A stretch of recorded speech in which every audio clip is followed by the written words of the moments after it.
Well, greetings and welcome to the Shadowrun Dragonfall Director's Cut playthrough. I'm your host, Xander.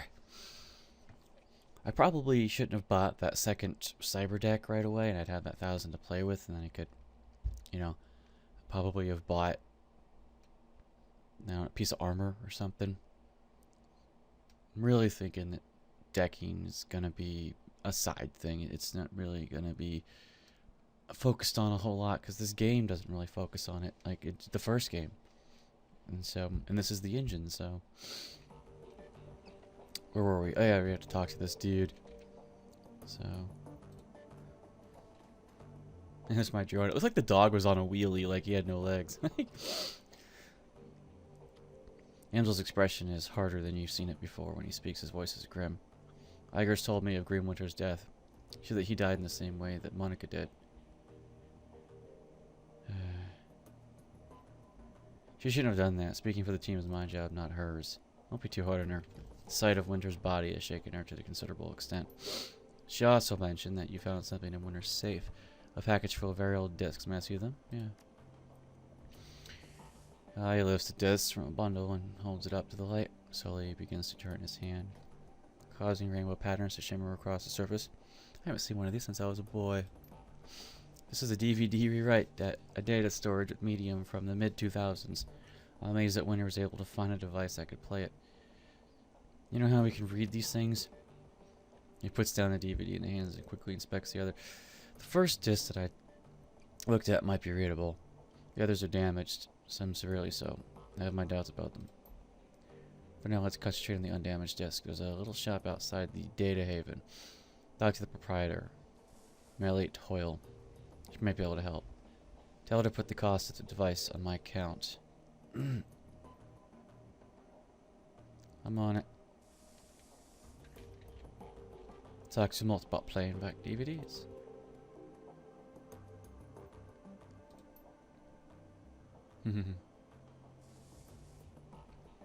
Sit.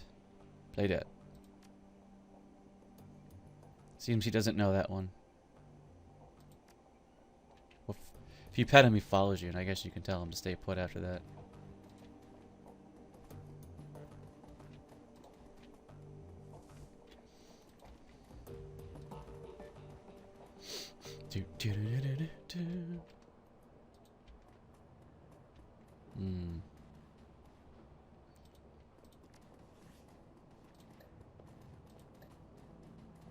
I did that. You're not going to tell me where to go from here? I mean, it did, but I was thinking it reminded me. Drone combat. This one is accuracy plus 5%. There you go. Oh man, I forgot. You have to...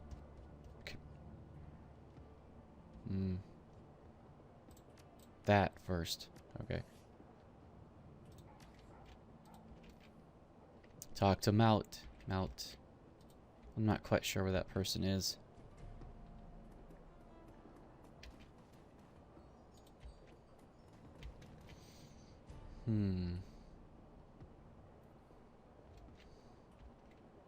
Won't probably be up here. It'll be out in front of a shop. That much they told you.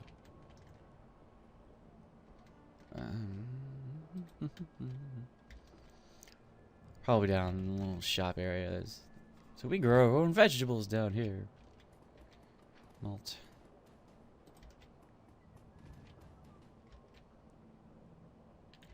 Not that. And probably here, right? Talk to Mallet. I have to find Mallet first. That's Camel. Camille. Oh, you highlight him in orange for me. It's the same one who talked with the drone. Maybe I'll ask and see if it's done. Got that drone fixed yet? These things take time. I'm making progress though. Give me a little more. I'm looking for someone that can play back a DVD or W. Really? That is old tech. Very old, in fact. Just a moment, I'll go look. She turns to rummage through a bit of obsolete components at the back of her stall. Oh yes, here we go. The dwarf wrestles a mid-sized flat screen display out of the bin. This display has old enough hookups to connect to a DVD player. RCA, you know, vintage. The player itself, though, this I don't have. You may wish to try your luck down at the junkyard. There's a scavenger there, a primitive man with a crude disposition. If anyone here in the Crescent can help you find a DVD player, he can, but he will almost certainly attempt to overcharge you for it. But you're not here for gossip. Shall we conclude our business? I give you the display for, say, 200 million. Put it on his account. Ah, very well. I'll package up and deliver it to Air Amsel straight away. Best of luck finding a DVD reader. So you get a screen but no reader for 200 bucks. What a ripoff. Look for a DVD player at the junkyard. How about an overhead map? It's like, let's see. Well, see, this is the junkyard even here, or do I have to? Oh, okay. Cool. I was thinking I might have to leave and it'd be a different area altogether. Scrotchy? Is that like crotchy? No. Scrotty. A stout old man looks up from whatever old tack he's tinkering with to squint at you through thick old-fashioned glasses. He pushes them up with an oil-stained finger as he straightens up and nods to you. And as he straightens up to nod at you, he speaks with a gruff but well-meaning tone, heavily accented with German tonally. Guten Tag, what can I do for you? Well, told me you were meant to speak to you about a DVD. That little shrew sent you my way, huh? Grotty's smile broadens. Well, wonders never cease. Well, introductions are in order, I suppose. I'm Scrotty Bookman at your service. The old man raises a grimy hand and salute. Need something salvage? Some old components? Velict? I'm indeed your man. Wonderful. How about that DVD player? Well, let's see. I think I've got something that'll work for you. Let me just see the junk heap on the table behind. For a second later, he snatches up a battered plastic lasing shape from the pile. Ah, here it is. An old Korean player that I dug up last week. 2010 model. Real beaut. Smile broadens and he gives you a conspirative wink. I fixed her up good and running, but without any disc to read. I've mostly been using her as a paperweight. Sounds like what I'm looking for. How much do you want for it? Well, I admit I'm a little loath to part with her. There's plenty of folk out there who really appreciate an old player such as this, and I don't know what your intentions are for it. Strength 4. I suppose, given the time and trouble it took to put her back together, that'll be willing to part with her for 500 million. Can I offer you something in trade? I'll tell you what. A few months ago, I had we'll call it a difference of opinion with Baragzik fellow from the soy calf shop. He hasn't let me into established since, and I'd sell my mother for a decent cup of coffee. Turkish coffee. Hand him your coffee. As it happens, I have a mug right here. Oh, thank you. Gratefully accepts the coffee and the snacks back. The lid inhales deeply, wiggling his mustache as he processes the scent. Yep, that's the real stuff, all right. Gingerly picks up the ancient device from the table and presses it into your hands. The plastic is scruffed and worn and rattle bits when you move it. Rattles. Yeah, that means the capacitor's broken out. Here's some good old use, okay? Yeah. When that happens, it usually doesn't work anymore.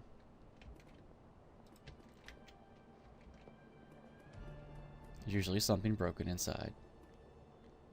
What's the safe house? It's down here, isn't it? It's down here, right? Yeah. Return to Pole with the goods. It's probably over here. Good puppy. Wait. Paul? I thought I had to return to my dude over yonder.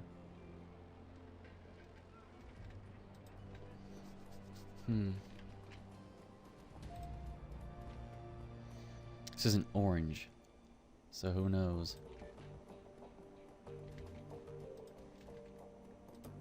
This one is.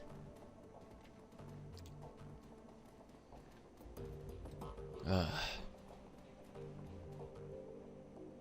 come on, talk to him. Seems that Amsel has assembled the team in your absence. They stand in a group around the old display that You had malt delivered on their faces. You can see excitement and apprehension, curiosity and dread.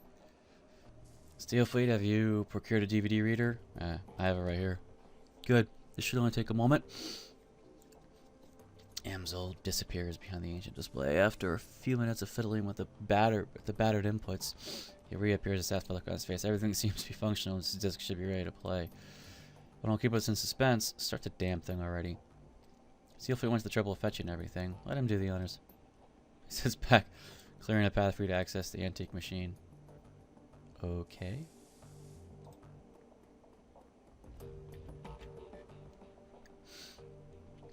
A soft whirring sound fills it as an ancient DVD player spins the disc up to speed. A scratchy LCD display comes to life and a menu fills the screen. Play track 1. Goes black and a cheerful digital chiming sound spills out the display speaker. A crackle of static fills the air, coupled with a shrill electronic whine. After a few moments, the display goes live, and a disheveled-looking man appears on the screen. His eyes glitter with excitement.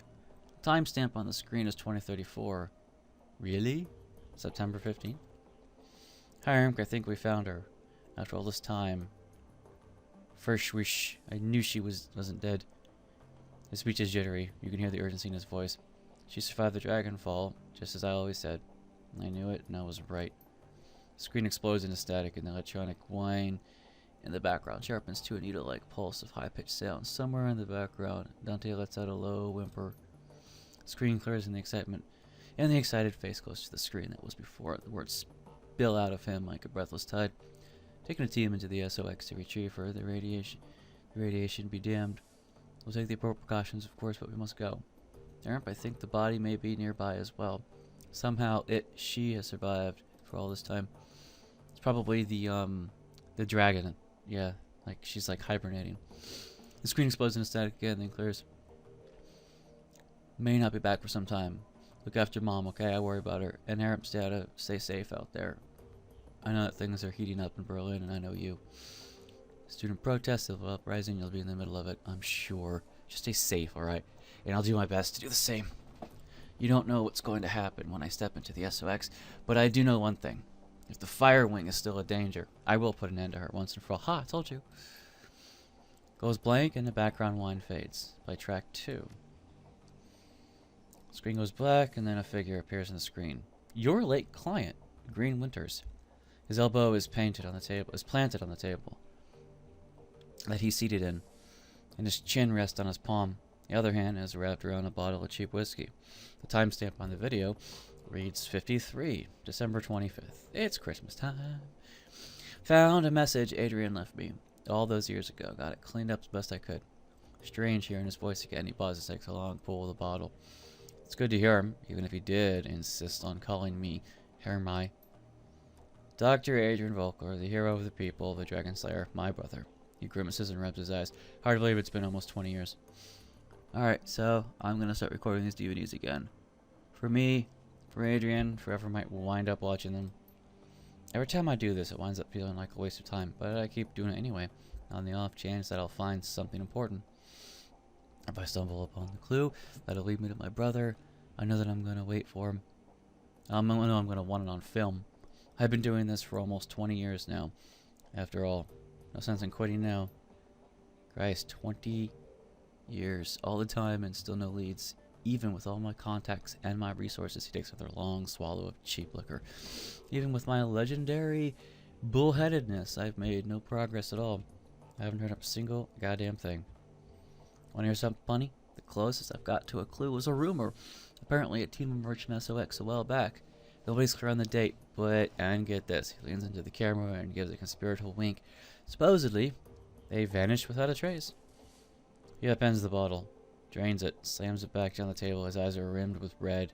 Not much of a rumor, considering I already know that you're gone, big brother. I live with that every day.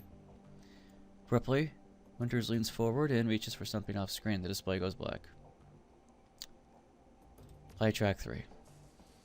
There's a grinding sound from the DVD tray, and Green Winters' image appears on the screen. There's an eager look on his face. 54, October 12th. Stumbled upon this archival footage of Froschwig's original attack months before the Dragonfall. Easy to forget how devastating it was. Adrian saved a lot of people by bringing her down. I've got the footage all queued up to play. Starting it now. Additional comments to follow. The slow whirl DVD player shifts to a high-pitched whine. A distorted, wavering image blooms into being as the screen. A timestamp for the upper right corner of the screen marks the date. Hey, you changed the date format. July 6, 2012. It's difficult to make out what you're seeing at first. The scene is dark and smoky, and the telltale flashes of emergency vehicle lights flicker in the periphery of the screen. The camera pushes in, and you can make out two figures standing in a ruined landscape. All at once, the sound cuts in. Again, for those of you just joining us, we're coming to you live from Stolberg. A few hours ago, the Dragonfall launched an unprovoked attack on the Sleepy Horrors mountain town. As you can see the results behind me, fire, ashes, and blood. We are joined today by survivor of the latest and most horrifying attack. The reporter turns his face to the man standing behind him. Sir, I understand that you've been through a terrible ordeal. Thanks for taking the time to speak with us tonight. Survivor. The camera switches focus to a middle-aged man with a haunted look in eyes. He stammers out and replies, Yes, of course. If you could, sir, could you please tell the people at home about your experience of the attack? It was horrible. I knew it. It was horrible. Just pure chaos. So many people dead. So many I knew roasted alive or trampled to death trying to escape.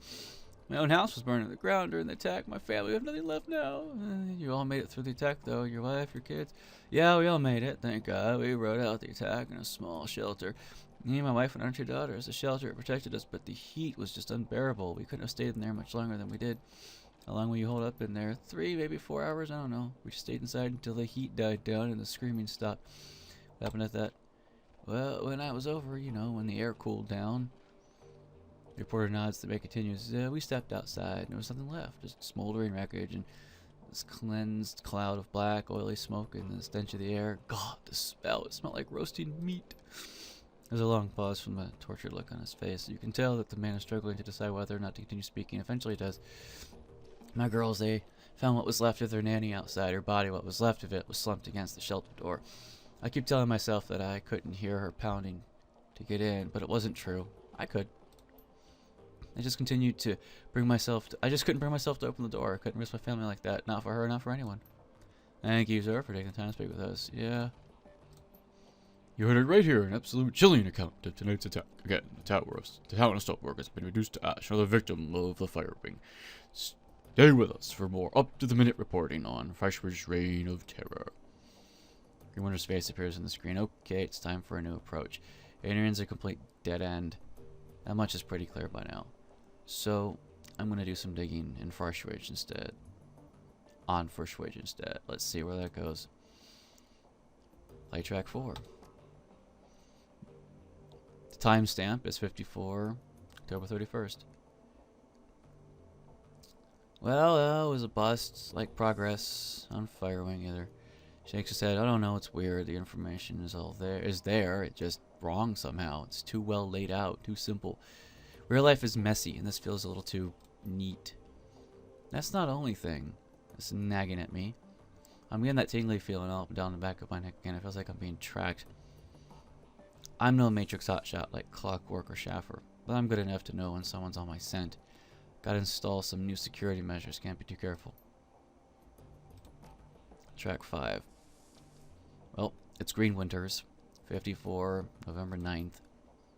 What? That's him again? That's different. It's way different than the picture before. Oh, and that's a different, okay, the person before wasn't Green Winters, okay, duh. Christ, I'm getting too close to something. There's a trail of bodies and I've been disappearing. Gearbox, Merc, Paragang, they've all disappeared within the past few years. Gearbox just went AWOL yesterday, and they were all making the same sorts of inquiries about the Firewing that I've been. There were ghost stories spreading around, Decker community stories about Deckers disappearing and then showing up again later, but wrong somehow. Scary stuff, and I'm starting to think it's true. Blitz leans in to whisper to you. I know the story he's talking about, Chief. Never really put much stock in him, not until now. Could the rumors be related to what's happening here? Am I being paranoid? He pauses for a moment, as if seriously considering the question, then shakes his head and slams his fist on the table. No, I don't think so. Something big is happening here. And I'm right in the middle of it. Edgar cuts in. That's a bit of a leap. One of the other things. Tolstoy told me a story about a kill team that might be related to all this. Apparently a Decker named Halbor posted a theory about Firewing to the Shadowlands bulletin board about 5 years ago. About an hour later, a mil-spec team showed up in meat space and cooked her entire apartment. With her in it. If what Tostik told me was true, Alborite Live posted the event. She described her killer. This great big orth with skin grafts. The same guy that we saw. And the whole thread disappeared, gone without a trace. Leap? Agerlove? Sounds like he's on the right track to me. Holds silence, but concedes the point with a small nod. On the screen, Winters pauses as he looks at us, working up something, finally speaks. I'm just gonna go ahead and say it. This has gotta be Firewing, all of it. Adrian was right about her. She's still alive and she's out of the SOX. She's covering her tracks, working the shadows, preparing to rise again. And that means that I have to find you, Adrian, for everyone's sake. Thankfully, I've got a lead for the first time in 2 decades. I got some goddamn lead. I've backtracked all the Matrix nodes the hell Burren was looking into back before she got cooked. Whoever's been purging the Matrix didn't think about that. And I found that she's turned up when her stabs a few keys on his keyboard and an image expands to fill the screen of his monitor. A Seattle photo of a rural landscape annotated with GPS data. A set of map coordinates. So now I've got a target. A place to start digging. The Harfield Manor. Conveniently located in an isolated stretch of countryside miles away from prying eyes. Matrix records indicate that some sort of data vault exists beneath the estate, so that's what I need to get into. And this is where we came in. As if on cue, a familiar image winks on the monitor to Winter's left, Monica. What? Oh. Okay, I get it.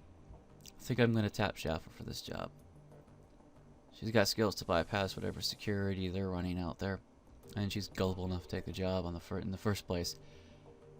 I'll feed her some line about flex state security, and she'll eat up with a spoon. I warned her. He chokes with rage. I warned her. On this way, Winter's mouth parts into a broad grin. Time to put the plans into motion. This time tomorrow night, I should have the information that I need. And on that off chance that Schaffer gets taken out, well, that'll tell me something too. Can't make an omelet and all that. Until then. Winter's image disappears, the display goes black. A few seconds later, main menu. Track 6. When you play the 6th track, a small window appears. You recognize the screen in the window you're looking at. The tater drapes and nicotine-stained wallpaper of Winter's hotel room. The timestamp is 54, November 10th. There's a blur of motion in the haggard form of Green Winters lumbers into the frame. Suspicion confirmed. Shafter dead. Christ. Winters reaches shaking hand off camera. A moment later, it returns with clutching cheap plastic drinking glass. He gulps something down, wipes his mouth with the back of his hand, and takes a deep breath. Okay. Back up, slow down, start from the beginning. Winters closes his eyes and makes a visible effort to calm himself. When he speaks again, his voice is steady. Got the call on my contact at the crazed boss up. Schaffer killed on the estate run. Matrix security at the estate cooked her brain. Considering Schaffer's skill and experience, on-site IC must have been extreme. Even by Berlin standards, security of that kind costs money, real money. Given the evidence uncovered so far, corporate involvement unlikely. The connection to Firewing is too strong. So let's come right out and say it. The dragon is what we're dealing with here. And a smart money says that she's coming for me next. Well, I won't go down without a fight. I've still got my contacts, I still got my connections, and the flex state can be a hell of a weapon for the man who knows how to manipulate it. Winter takes another long pull of his glass, Grimace swallows. Time for me to make my play. Ghost stories or no. Missing Deckers or no. I've got to jack into the Matrix and start pulling strings. The countermeasures that I installed earlier should be more than enough to keep me safe for the 20 minutes I'll be in there. Winters drains the rest of the glass, then tosses it back over his shoulder. A moment later, you hear the dull clattering sound of a hard plastic on linoleum. Schaffer's death was tragic. She was a staunch supporter of the upstate, but still, all things considered. Winters flashes something off screen. A moment later, his hand reappears clutching a data jet cable. Better her than me. He plugs the cable into his head and the screen cuts to static. As your finger nears the eject button, a black screen cuts over the static. A moment later, Green Winter's haggard face appears. If you're watching this, then I guess they caught up to me. They will be after you, too, now. Puts whispers into your ear again, more harshly this time. The hell is this? Why didn't you warn me about this before I came here?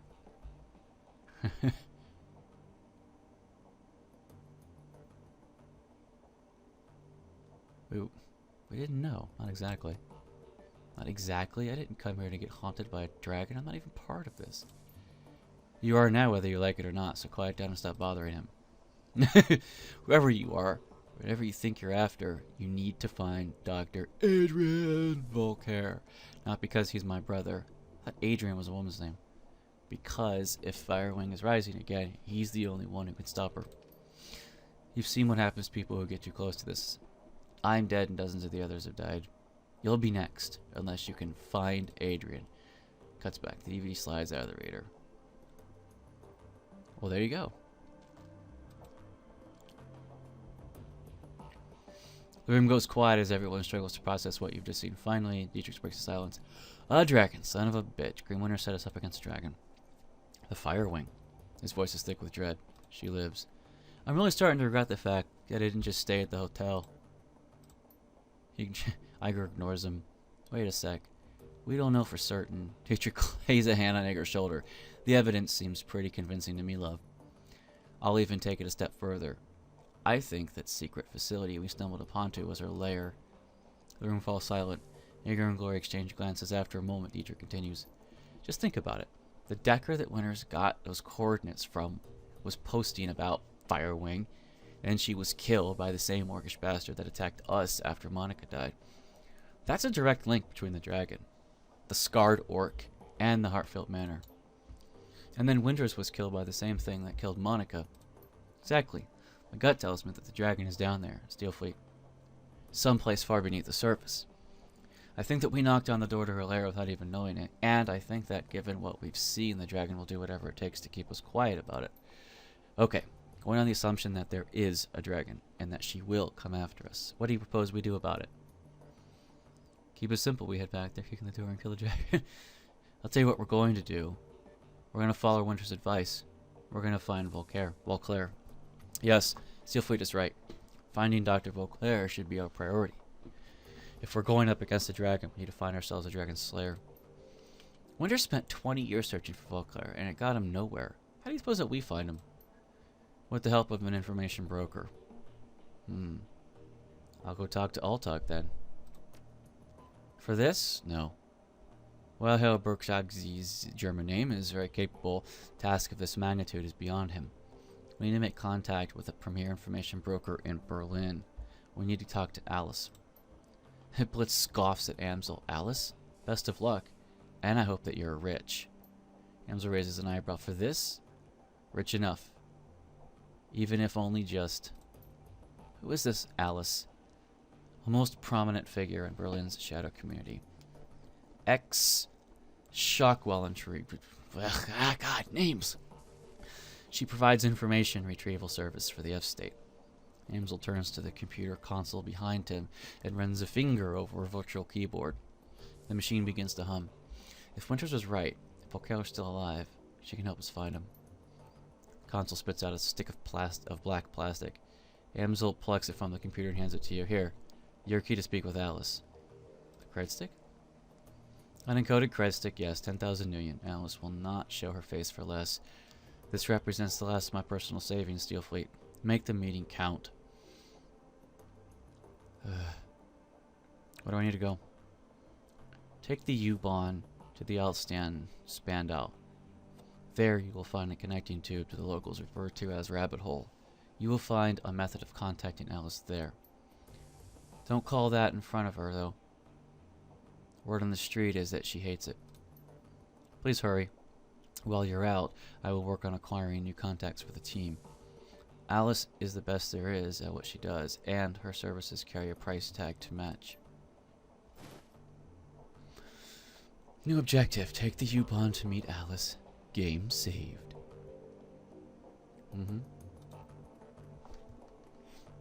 Well. Let's go. Wait, is there anyone to talk to over here? No?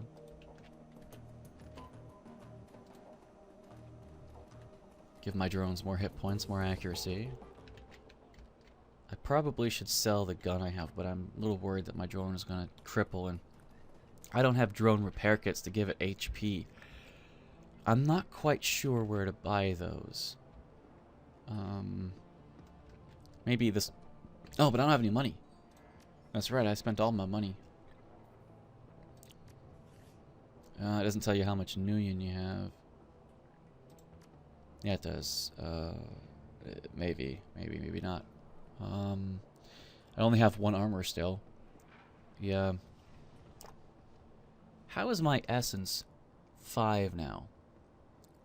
I only have a data jack. It should be 5.5. Is the drone stuff, like, taking essence too? The dog's in my party. Pff. Great.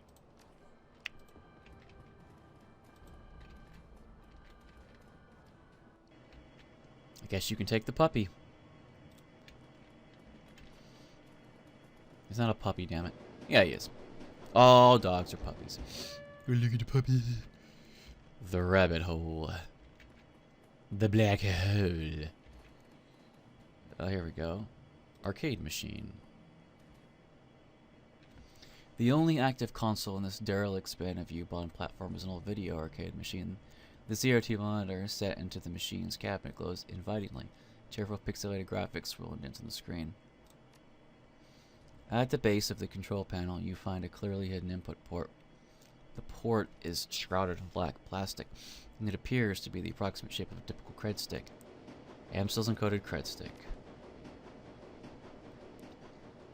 Internal monitor grips the cred stick, pulls it into the machine, disappears into the port, and the screen goes black. Moments later, a video image fills the screen. The picture is dark and grainy, a far cry from the bright colors sprites that previously inhabited the display. On the screen is a dimly lit office. The place looks like it was pulled straight from the old detective movie, from the Ventian blinds on the windows to the great swaths of shadows that paint the walls black. Center stage, sitting behind a large mahogany desk, is the silhouette of an impressive-looking woman in this charcoal gray suite. The tip of a cigarette glows cherry red in the shadows. She leans forward into the light, and you catch your first glimpse of Alice. Her face is all hard planes and sculpted angles, with high cheekbones and almond eyes. Her lips are painted a frigid blue, but the look in her eyes is even colder. The head of lustrous black hair is interspersed with flowing streams of cyan light. Alice exchanges a plume of smoke, then tips her cigarette into a nearby ashtray. She fixes her eyes on you, and her lips curl into a humorless smile. We're on your dime, friend. Tell me what you're looking for. I need to find someone for me, Dr. Adrian Vauclair. She raises an eyebrow at the Dragon Slayer. Interesting. He's been missing for a long time. Yes. Did Amsel call ahead and brief you about this? That isn't how I operate. Besides, I don't need a briefing to recognize the name Vauclair.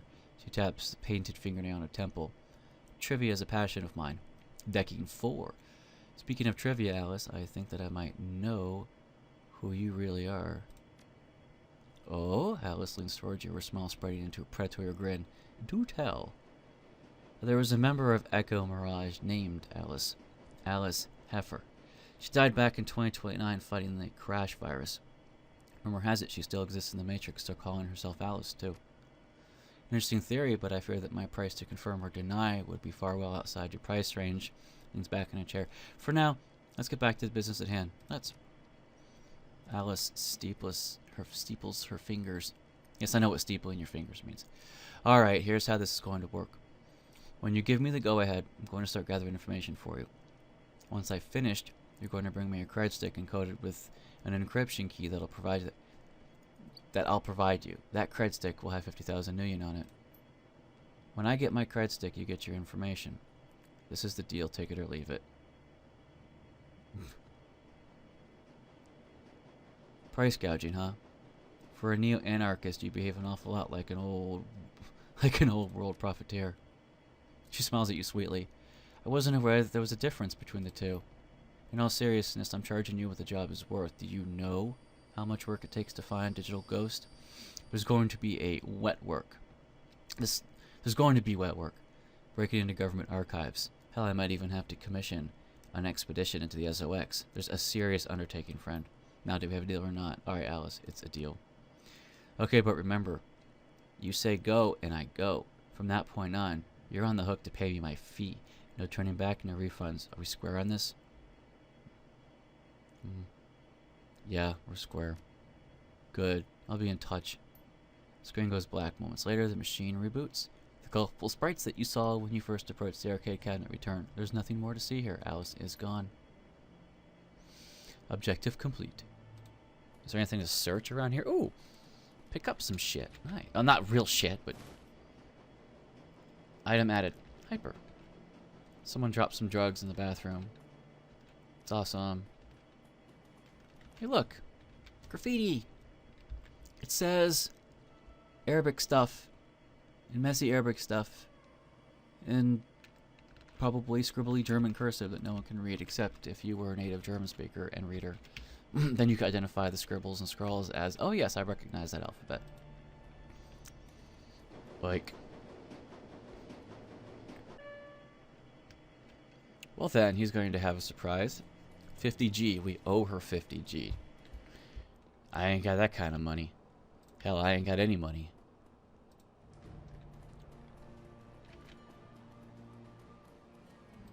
The safe house. Dun dun dun. Hi, Blitz. As you approach Blitz, he gives you an easy smile. Hey, Chief, what's up? Any thoughts about that last round you'd like to share? Well, Chief, I wasn't around for most of it, but you got me out of that hotel. And for that, you've got my eternal thanks. Talk to you later, Blitz.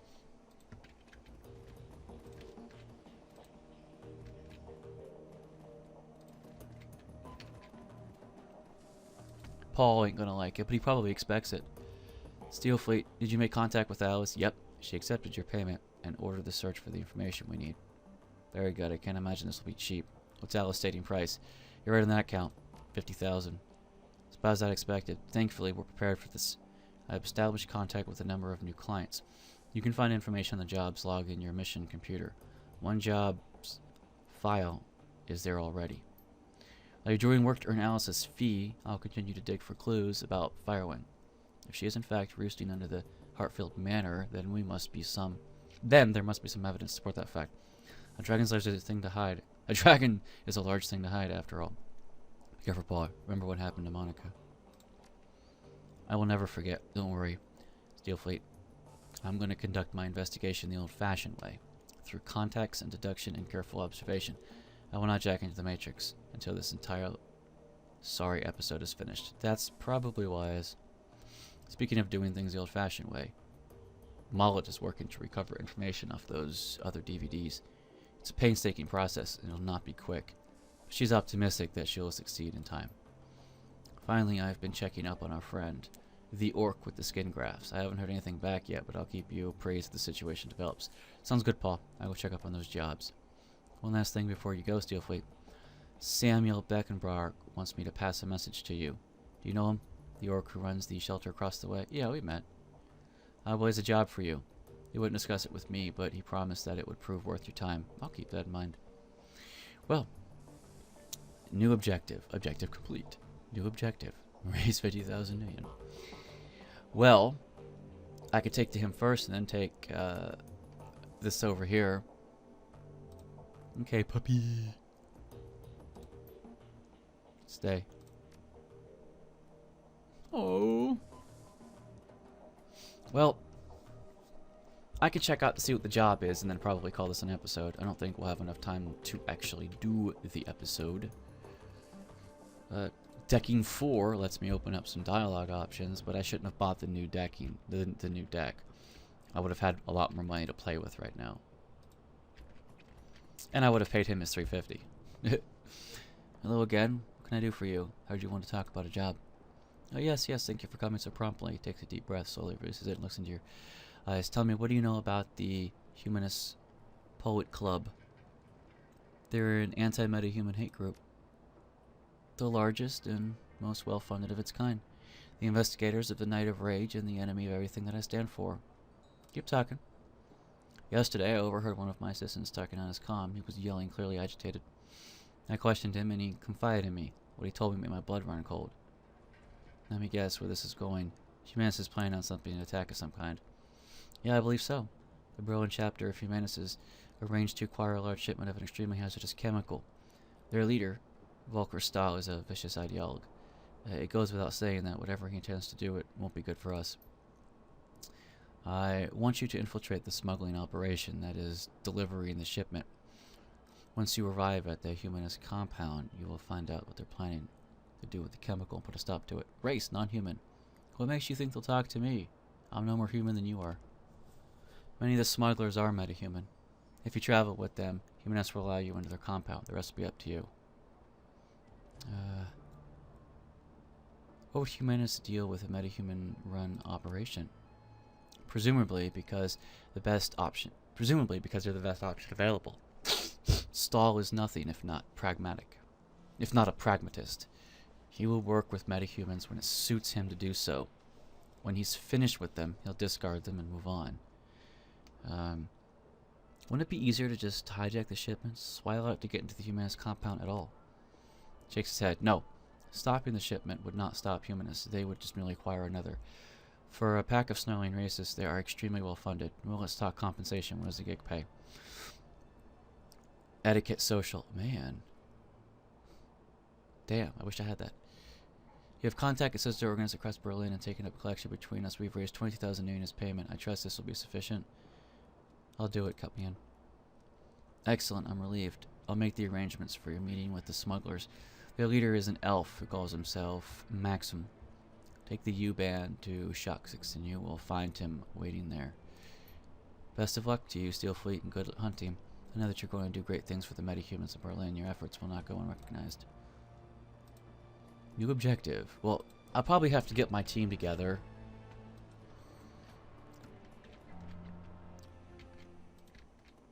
I probably don't need Blitz on my side right now, but it'd be nice if I had social etiquette. But I don't. Let's just see how you gather your team, or if it's automatic. See, I don't know these things. There's also something there, of course, a mission computer.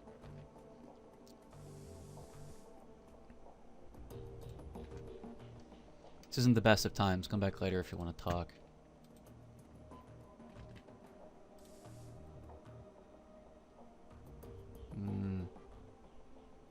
Personal question? I'm not big on sharing sport. I already talked that.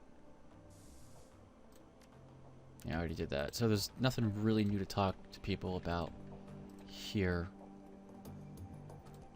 Okay, fine. I guess I'll have to do this solo with me and my trusty dog and... Hi, Woofy. I guess Dante's coming with me and then he'll die. I get to pet Dante. Woofy. Mr. Waffles. I have a problem with my dog, Mr. Puffles. Where is Mr. Puffles? He's over there eating people. Well, I'm going to have to call this one an episode here. And I'll see you guys in the next one.